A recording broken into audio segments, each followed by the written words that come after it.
connu un nouveau sursaut avec la contre-attaque de Kiev contre la flotte russe stationnée dans le port de Sébastopol en Crimée occupée. Moscou a ensuite décidé de suspendre l'accord sur les exportations de céréales depuis les ports ukrainiens. Preuve pour Washington que le Kremlin utilise l'alimentation comme une arme. Christian Macarian, bonjour.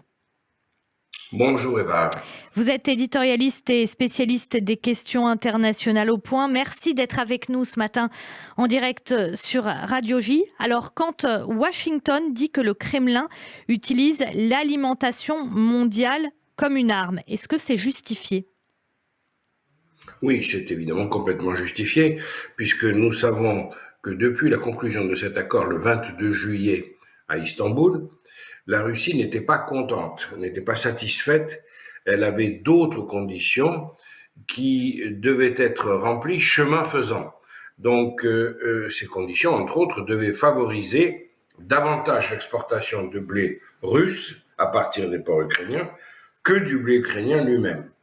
Et les Russes ont insisté notamment sur des possibilités plus importantes pour les Russes d'inspecter tous les navires ukrainiens et en dépit de toute présence ukrainienne. Donc c'est quelque chose que les Russes ont conçu dès le départ comme un contrat léonin. Christian Macarian, est-ce que vous voulez dire que finalement, même si cette contre-attaque de Kiev contre la flotte russe stationnée dans le port de Sébastopol, c'est un coup dur pour la Russie, elle l'utilise finalement comme un prétexte parce qu'elle n'était pas prête à cet accord pour les exportations de céréales depuis les ports ukrainiens, c'est ça ? Il est évident que la Russie attendait la moindre occasion de dénoncer cet accord et de ne plus l'appliquer, puisque depuis le début, elle n'est pas pleinement satisfaite de cet accord et elle l'a fait savoir.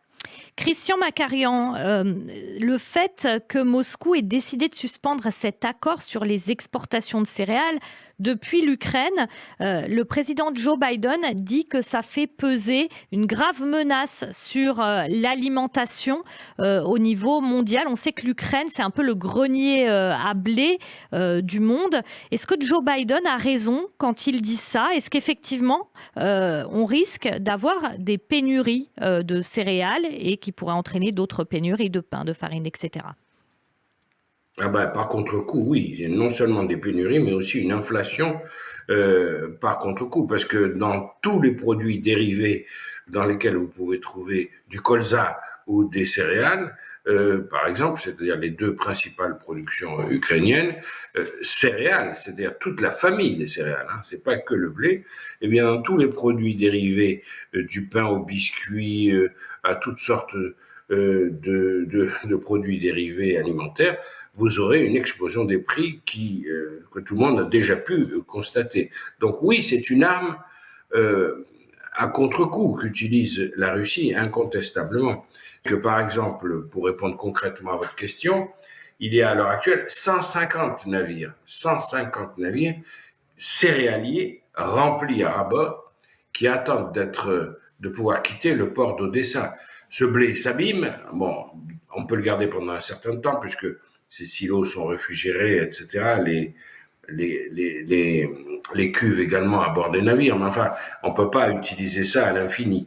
Deuxièmement, il va falloir que tout ça soit sorti et que ça aille à ses destinations, l'Afrique et le Moyen-Orient. Je vous donne juste un exemple. Le Liban dépend à 100% du blé qui provient de Russie et d'Ukraine, les deux confondus. Environ 98%. C'est absolument colossal. Donc, on considère qu'à ce jour, là, ce matin, quand nous parlons, 10 millions de personnes sont privées de blé entre l'Afrique et le Moyen-Orient.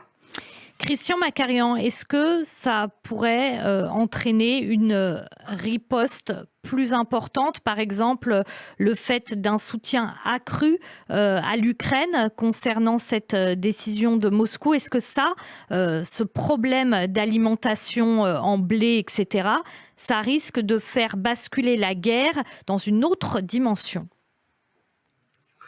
Je ne le crois pas, puisque depuis le début, on est sur cette problématique-là et sur l'exploitation de la guerre, de l'arme alimentaire.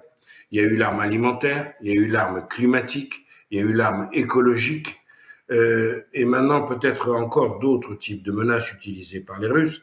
Ça n'est pas une nouveauté à proprement parler, mais les Russes, de toute évidence, maintenant, on voit un peu plus clair dans leur stratégie, jouent à la fois la multiplicité des facteurs, donc du militaire, de la menace nucléaire, une menace sur le barrage de Kakhovka, des menaces alimentaires, des menaces laisser courir des bruits sur l'utilisation de bombes sales, des choses comme ça. Pourquoi pas le chimique, pourquoi pas le bactériologique.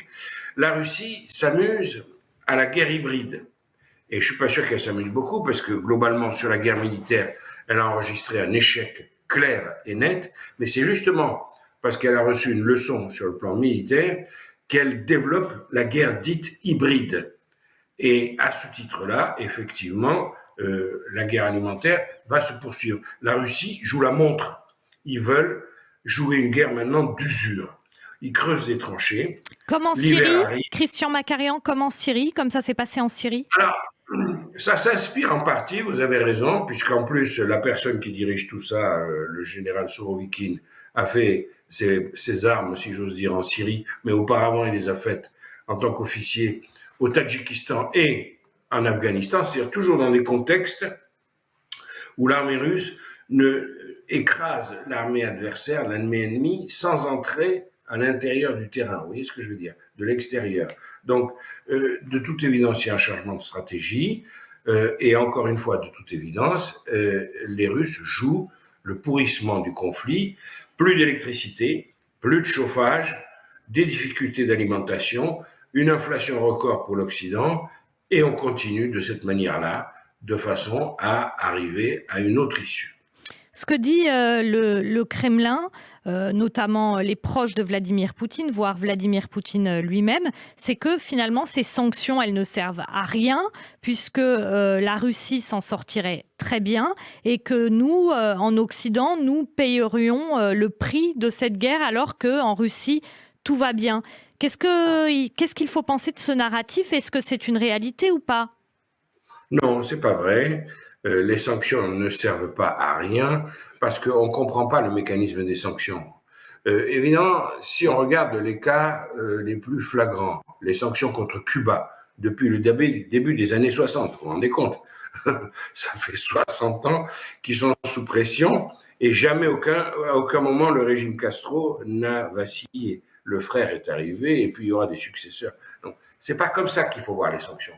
C'est comme un système d'isolation de certains États qui se trouvent dans l'impossibilité de jouer un jeu international normal. Pour la Russie, c'est absolument fatal, puisque je rappelle que c'était une puissance exportatrice d'hydrocarbures et de ressources minérales, et que l'essentiel, même presque uniquement, ces ressources proviennent de ces exportations. Si vous sanctionnez la Russie sur le plan économique, vous lui faites subir une cure d'amaigrissement, d'austérité, absolument sans pareil. Donc, ce que fait Vladimir Poutine est littéralement aberrant. Il détruit la qualité de la signature commerciale de la Russie, c'est-à-dire que la Russie est maintenant en tête des pays non fiables comme fournisseurs. Certes, elle fournit plus à la Chine et à l'Inde, mais rien ne compensera jamais tout ce qu'elle a perdu à travers le Nord Stream et l'Europe occidentale. Perdre les clients comme l'Allemagne ou l'Union européenne, c'est insensé quand on y réfléchit, et ça ne se rétablira pas. Donc c'est comme ça qu'il faut voir les sanctions, comme un engrenage global.